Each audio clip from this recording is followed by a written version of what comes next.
Yo, what's up, y'all? Hope everybody good on those positive vibes out there. Today, I'm checking in talking about a pretty dope gadget that I really feel like if you are a filmmaker, if you are somebody who has a podcast, if you, I don't know, do product shots, even if you're a person who has a very small space at home and you know you're trying to figure out how to make it look larger than it really is, this little small, I've been calling it a flashlight, you know, I don't know, they call it like a LED spotlight, but it's the Smallrig RF 10C.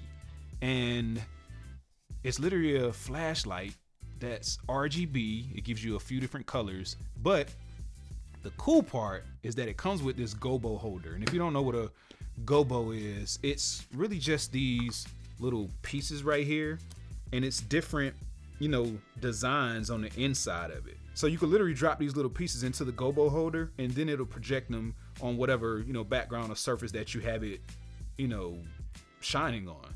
So it's like super dope. And it comes with 20 of them. Like, I didn't, you know, pay anything extra for these. It actually included these inside of the kit that you get. So I'm just gonna go ahead and just show y'all, you know, what it's capable of doing instead of sitting here and talking and having a full-fledged conversation. Just know that once I put this thing together and show y'all what it's doing, you're probably gonna wanna go and buy you one and just have it in your arsenal. So on my side, you know, what I'm typically using it for is, you know, putting a design on the back wall or something like that. But I'm super excited to start using this for my filming sessions where I'm doing talking head interviews, because sometimes, you know, you might have to film on a blank wall or a little corner or something. I could literally use this light and, you know, go through, let's see if I can find it really fast. I could go through and grab like these blinds and I can use that. So, you know, we'll use that for today, or at least for the first one. I'm gonna go ahead and just drop this into the filter holder. And the filter holder that comes on the front of it is rubber, so it's like you can't even mess it up. It just takes a little bit of work sometime to get the actual holders to go in there. This is what it's gonna look like. This is the gobo holder on the front of it, and then if I turn it to you, you can see, you know, the little window looking shade on the front of it.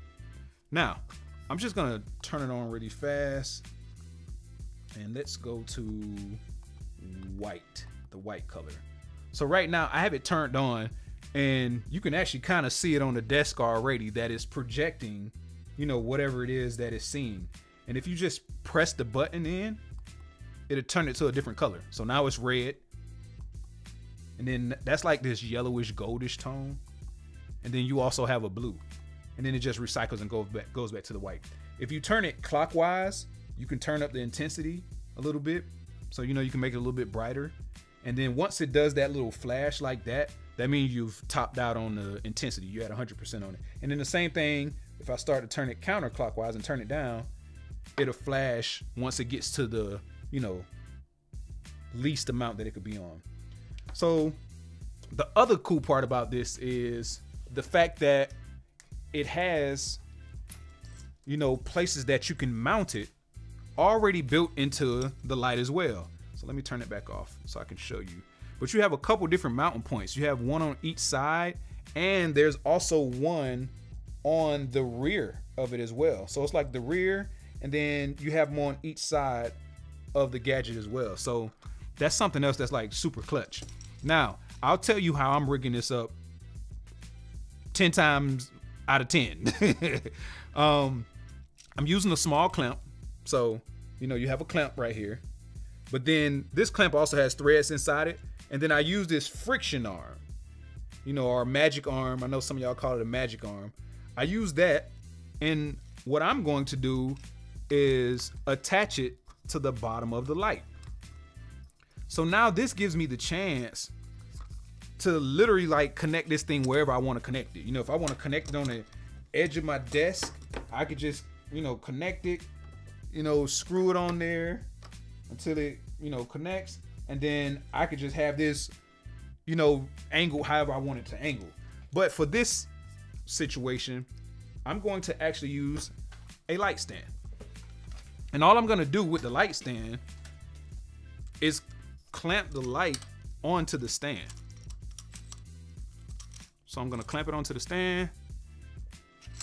And then, you know, since there's a friction arm on there, I have full range of motion to kind of angle it or do whatever I want to do with the light. So I want to kind of angle it down like this because I'm going to spotlight that wall back there. Now, I know somebody's going to ask, like, you know, hey, you literally have a thread on top of your light stand. Why not use that? I don't use that because I told you there's mounting points on the top and the bottom, or the left and the right of the light, and there's one on the bottom. If I thread it on the bottom, the light will be standing straight up. And if I use this, the light can only go at that angle. You don't have that tilt option. So that's why I, you know, go the route of using the actual friction arm, because it just gives me more, you know, freedom to do what I want to do with the light. All right, so we got the gobo attachment in there already. What I'm going to do, I'm actually going to move it out of the shot just a pinch, and I'm going to actually put the blinds on the wall behind me so you can see it. So let's just arrange that really fast, and I'll give you a chance to check that out. So now you can kind of see, it's like a little slash back there. It's very subtle, it's very light, but that's at 100% on the light right now. And what I'll do, I'll turn it away really fast so you can kind of see. Yeah, see if I move it around, you can see the light back there. Another thing that's cool, you can also adjust the spotlight spread. So right now, I believe it's on the full flood, so it's a larger design that is putting on the wall. I'm gonna try to extend the lens and make it go to a smaller design, so that would be kind of like spot. So you got spot and flood. So let's see if I can extend it to go to spot, and we're gonna kind of try to confine that area. So yeah, I don't know if you guys saw it, as soon as I moved it, it made it smaller. And I'll go ahead and move it around again on the light stand so you can see what it's doing behind me.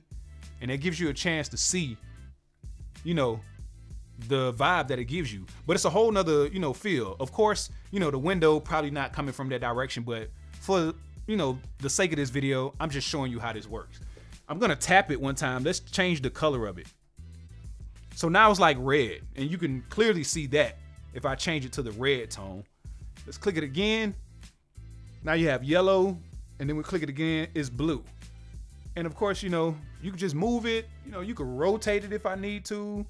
And then, you know, like I told you, you have all these other things that you could use, all these other gobo attachments. So, you know, if I want to put a heart back there, I have a heart that I could use. It's another angled window. This is probably my favorite one, is just a slash.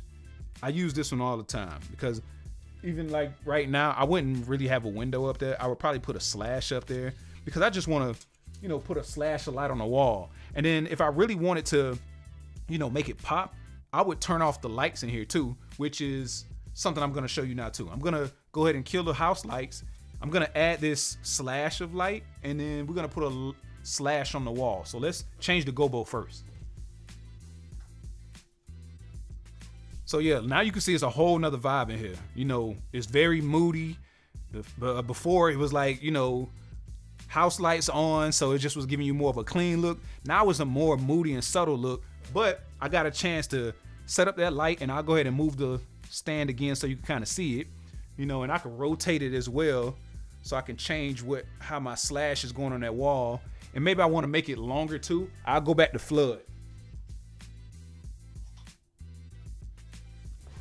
Yeah, so now it's giving me that slash on the whole entire back wall. So look, you probably can easily see something that you can do with this light. Like, it's a no-brainer. One of my favorite things about it is the fact that it's so small and compact. I told you, I call it a flashlight.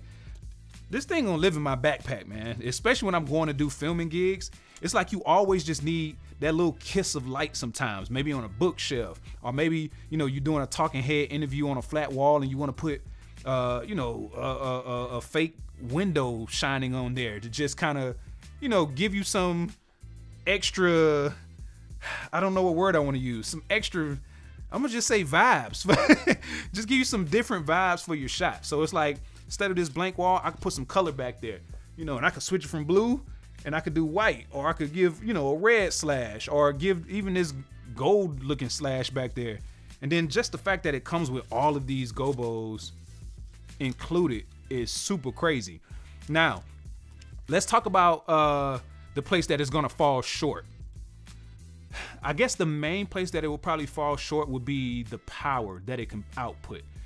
As you guys can see right now, it's working totally fine, especially if it's gonna be a dark, dim place. It's doing its thing, and I believe it's at 100%. Let's see. Okay, yeah, it's at 100%.